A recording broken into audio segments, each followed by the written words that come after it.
Alright guys, this is a little video on how I made this brooder box.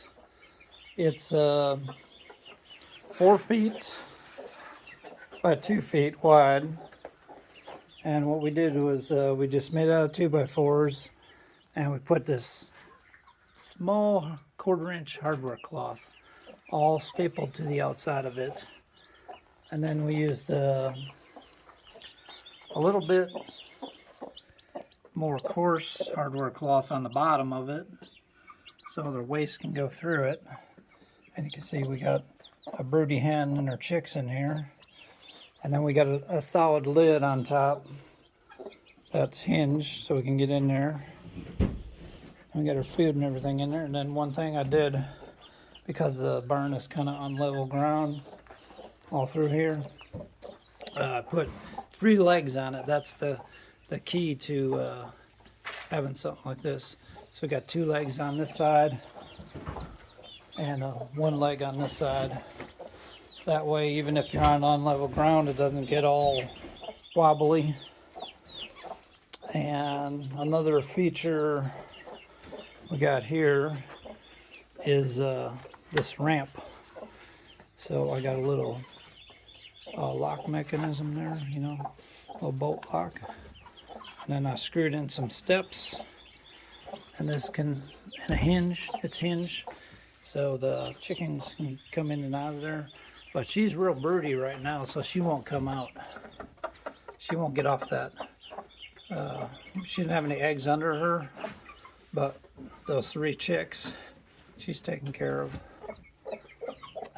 For a while we had golf balls under her because we took her eggs away from her, and we hatched them inside because she would get up off the nest when we had our nest boxes up here.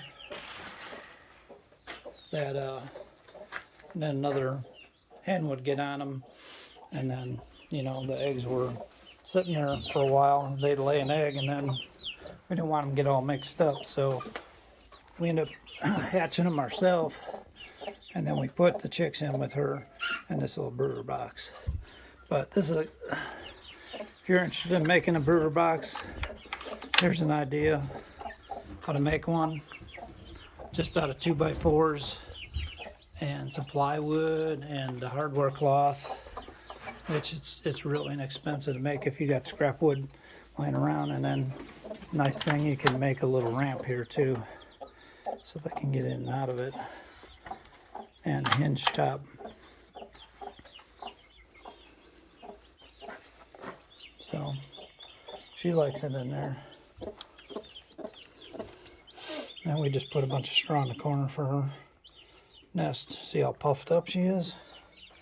She's real broody. And you know your bird's broody. That's a Buff Orpington, which that breed, they stay kind of broody.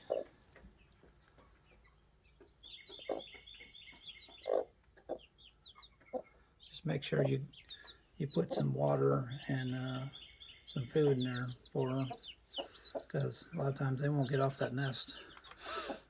Maybe once in a while, once every couple days.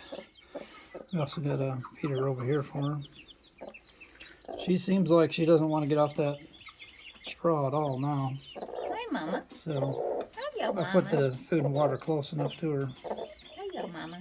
Hello, Kiki. All right, guys, that's my video for today, our brooder box.